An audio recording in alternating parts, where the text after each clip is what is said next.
The dolorous passion and death of our Lord Jesus Christ. Chapter 5. The Last Paschal Supper.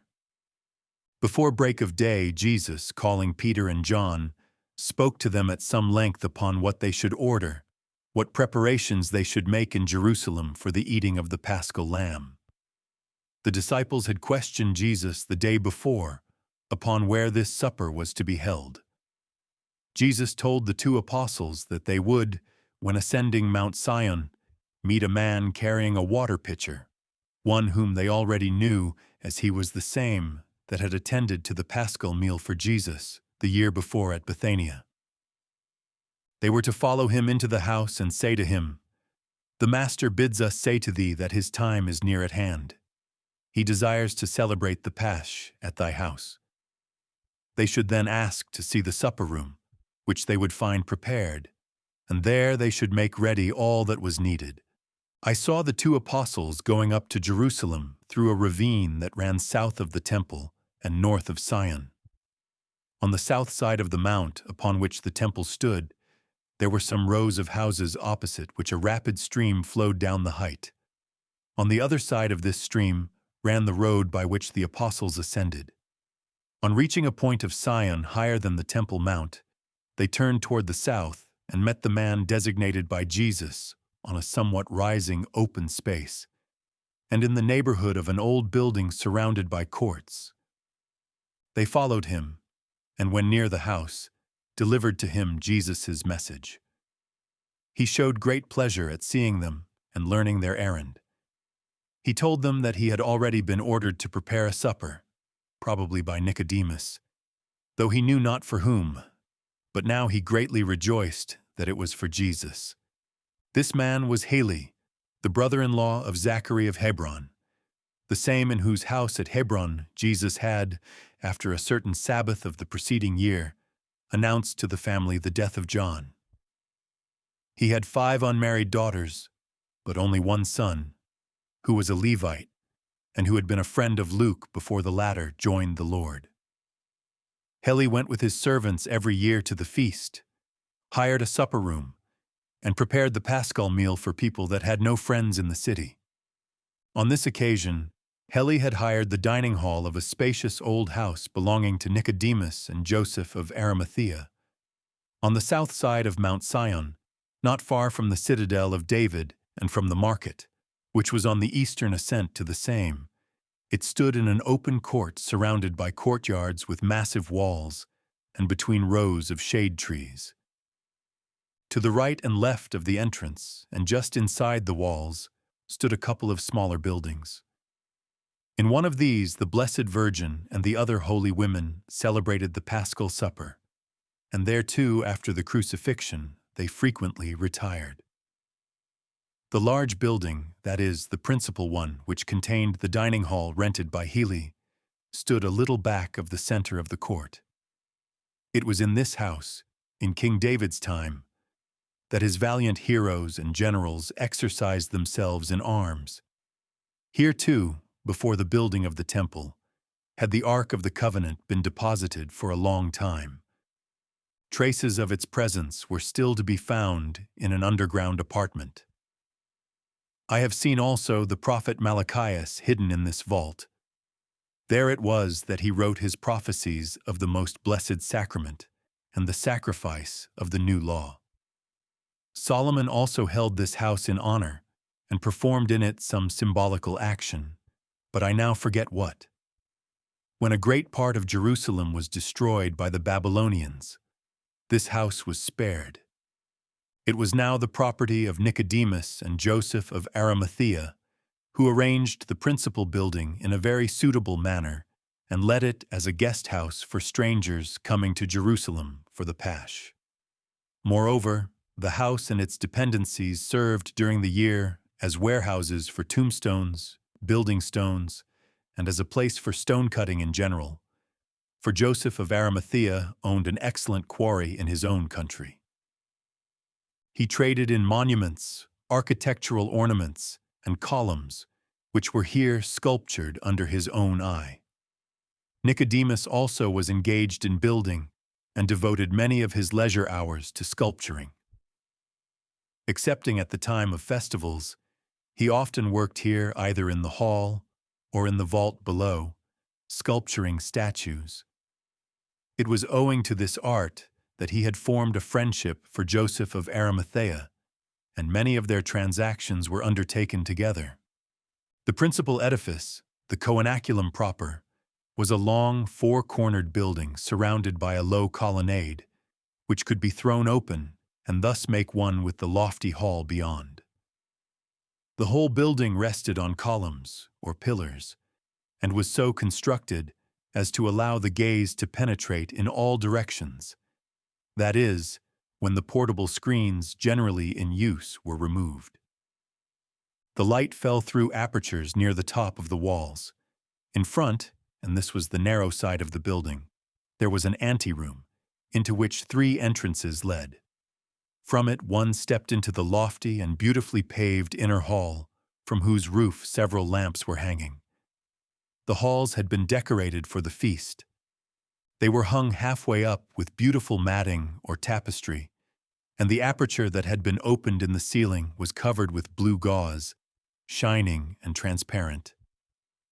The rear end of the hall was cut off by a curtain of the same kind of gauze. The coenaculum, separated from the rest of the room, owing to this division into 3 parts, bore some resemblance to the temple, as it had a forecourt, a sanctuary, and the Holy of Holies. On either side in the last division were deposited dresses and other things necessary for the feast. In the center stood a kind of altar. Projecting from the wall and raised on 3 steps was a stone bench in form, like a right-angled triangle, whose sharp corner was fitted into the wall. It must have been the upper side of the oven used for roasting the Paschal lamb, for at the meal of today it was quite hot around the steps. On one side of this apartment, there was an exit that led into the hall behind that projection, and from that hall, there was a descent to the subterranean vaults and cellars where it was warm. On the projection, or altar, lay different things in preparation for the feast, like chests or drawers that could be drawn out. On top were openings like a grating and a place for making a fire, as well as one for extinguishing it. I cannot describe it in detail. It appeared to be a kind of hearth for baking Passover bread and other kinds of pastry, for burning frankincense, or, at certain festivals, for consuming what remained of the sacrifice. It was like a Paschal kitchen.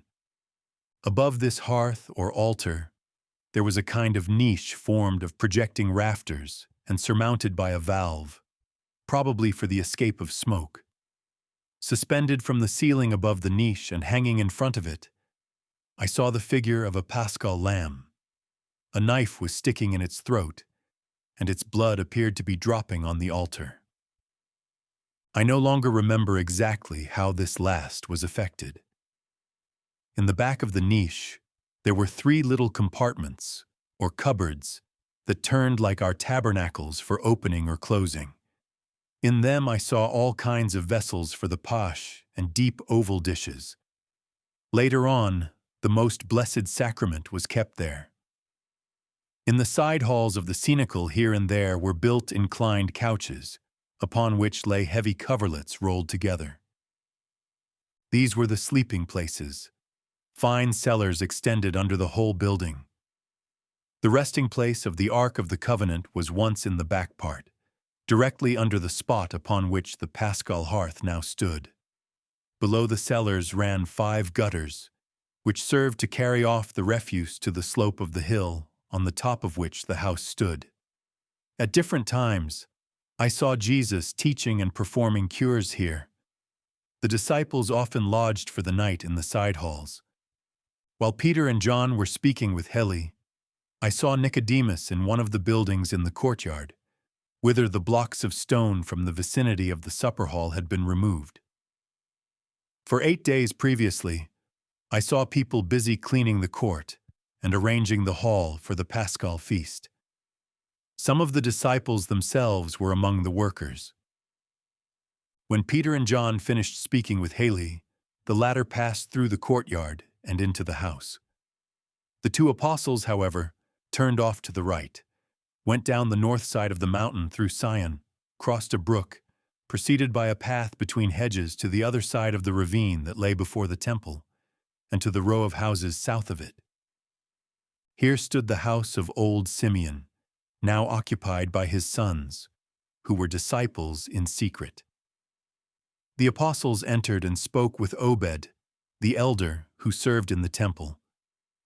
Then they went with a tall, dark-complexioned man by the east side of the temple, through that part of Ophel by which Jesus on Palm Sunday entered Jerusalem, and thence to the cattle market in the city north of the temple. Here, on the south side of the market, I saw enclosures like little gardens, in which beautiful lambs were gambolling on the grass. On the occasion of Jesus' triumphal entrance, I imagined these arrangements made in honor of that event, but now I found out that these were the Paschal lambs here exposed for sale. I saw Simeon's son enter one of these enclosures, and the lambs leaping about him and butting him with their heads, as if they recognized him. He singled out 4, which he took with him to the coenaculum, and that afternoon I again saw him there taking part in the preparation of the Paschal lambs. I still saw Peter and John traversing the city in all directions and giving orders for many things. I saw them also outside the door of a house to the north of Mount Calvary. It was the inn, on the northwest side of the city, in which many of the disciples were staying. This was the disciples' inn outside Jerusalem. It was under the care of Veronica, whose former name was Seraphia.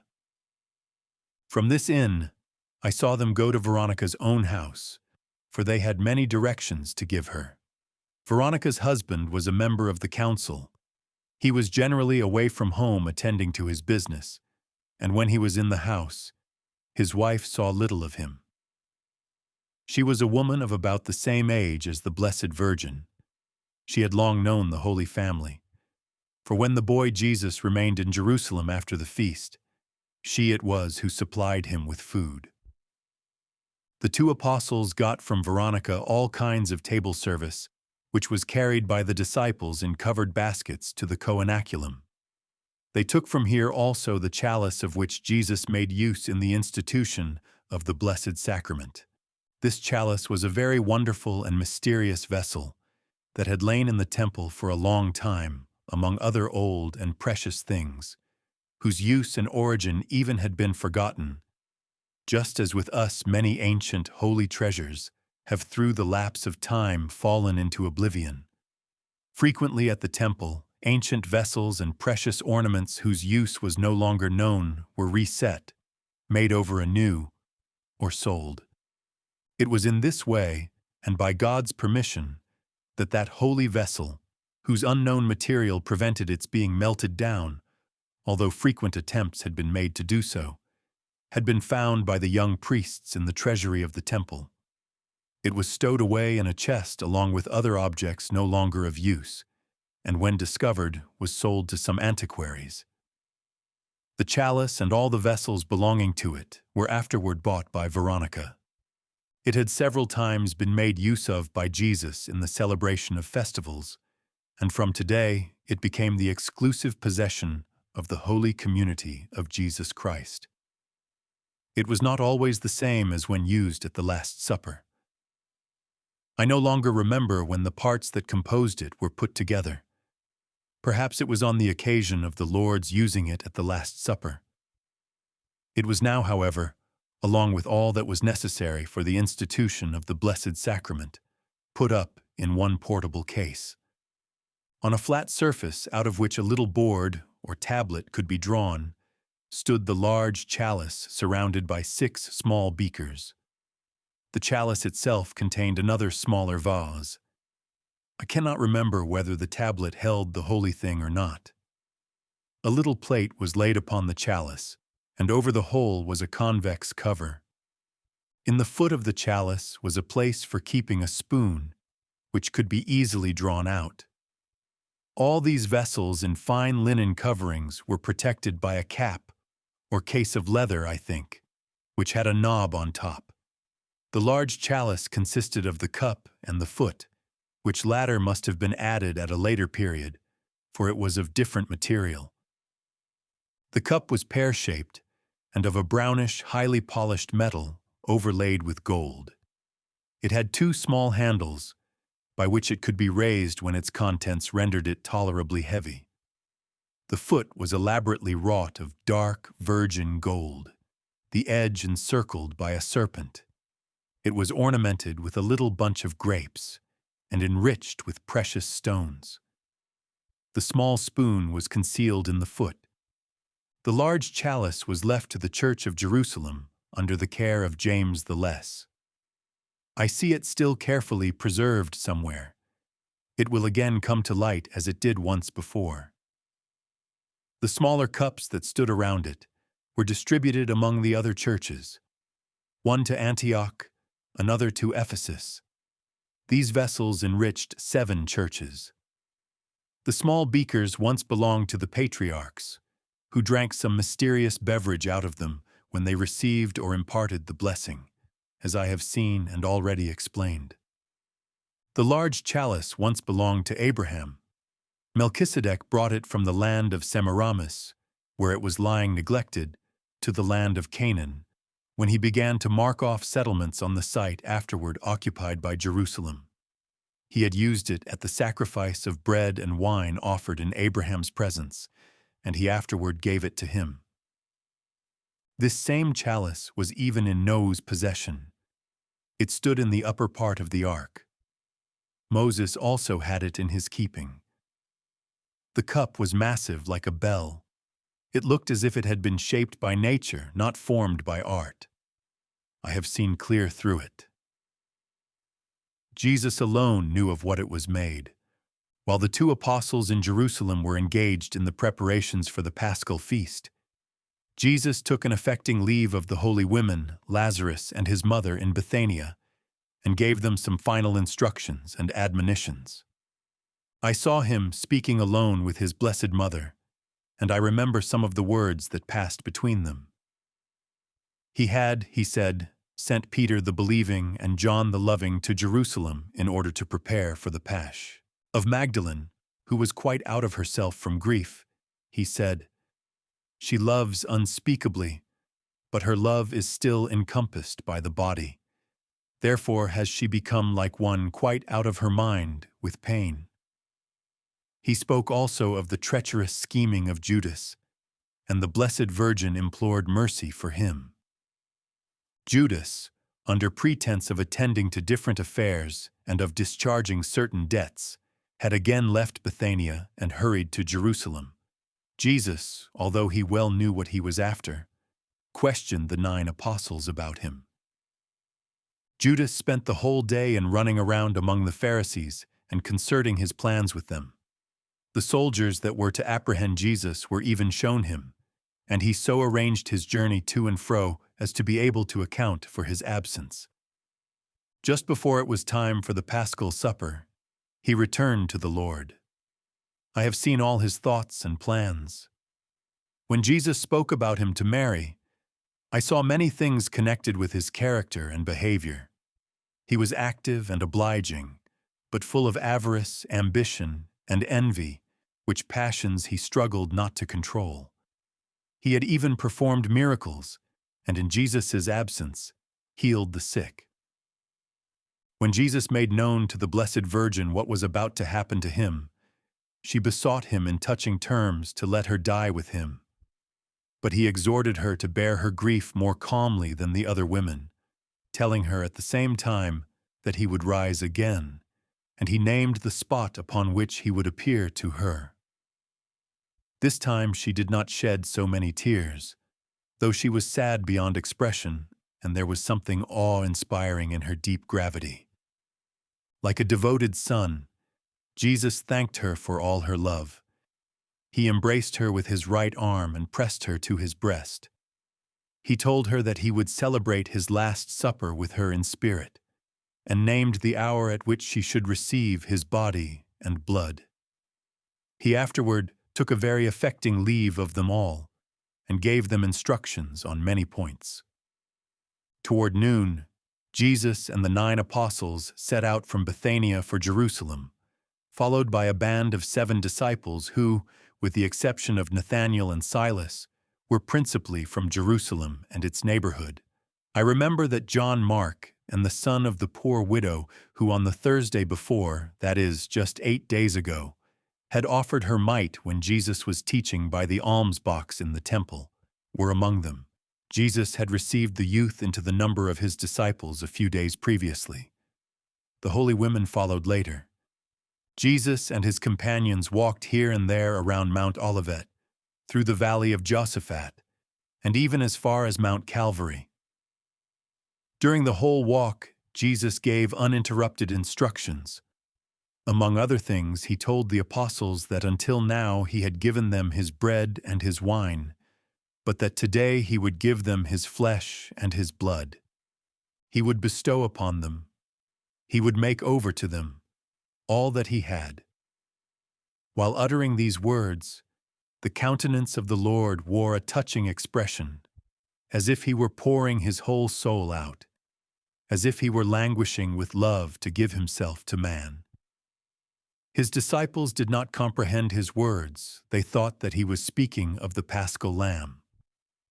No words can say how affectionate, how patient Jesus was in his last instructions, both at Bethania and on his way to Jerusalem.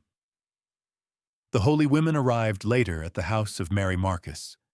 The 7 disciples who had followed the Lord to Jerusalem did not make the journey with him. They carried in bundles to the coenaculum the robes necessary for the Paschal ceremonies. After depositing them in the anteroom, they proceeded to the house of Mary Marcus. When Peter and John reached the coenaculum with the chalice, which they had brought from Seraphia's, the mantles of ceremony were already lying in the anteroom, whither they had been carried by the 7 disciples and some of their companions.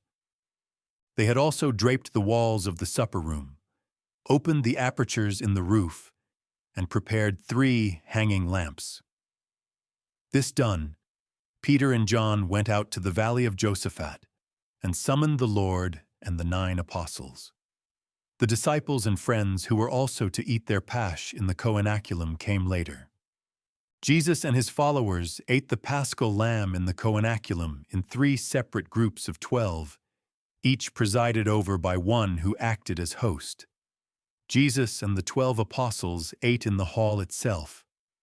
Nathanael with as many of the oldest disciples in one of the side rooms, and in another with 12 more sat Eliakim, son of Cleophas and Mary Heli, and the brother of Mary Cleophas. He had been a disciple of John the Baptist. In one of the side buildings near the entrance into the court of the coenaculum, the holy women took their meal. 3 lambs had been immolated and sprinkled for them in the temple, but the 4th was slaughtered and sprinkled in the coenaculum, and it was this that Jesus ate with the 12. Judas was not aware of this circumstance. He had been engaged in various business affairs, among which was the plot to betray the Lord, and consequently had arrived only a few moments before the repast, and after the immolation of the lamb had taken place. The slaughter of the lamb for Jesus and the apostles presented a scene most touching. It took place in the anteroom of the coenaculum, Simeon's son, the Levite, assisting at it. The apostles and disciples were present chanting the 118th Psalm. Jesus spoke of a new period then beginning, and said that the sacrifice of Moses and the signification of the Paschal lamb were about to be fulfilled, that on this account the lamb was to be immolated as formerly in Egypt, and that now in reality were they to go forth from the house of bondage. All the necessary vessels and instruments were now prepared. Then a beautiful little lamb was brought in, around its neck a garland which was taken off and sent to the Blessed Virgin, who was at some distance with the other women. The lamb was then bound, its back to a little board, with a cord passed around the body. It reminded me of Jesus bound to the pillar. Simeon's son held the lamb's head up, and Jesus stuck it in the neck with a knife, which he then handed to Simeon's son that he might complete the slaughter. Jesus appeared timid in wounding the lamb, as if it cost him pain. His movement was quick, his manner grave. The blood was caught in a basin, and the attendants brought a branch of hyssop, which Jesus dipped into it. Then stepping to the door of the hall, he signed the 2 posts and the lock with the blood, and stuck the bloody branch above the lintel.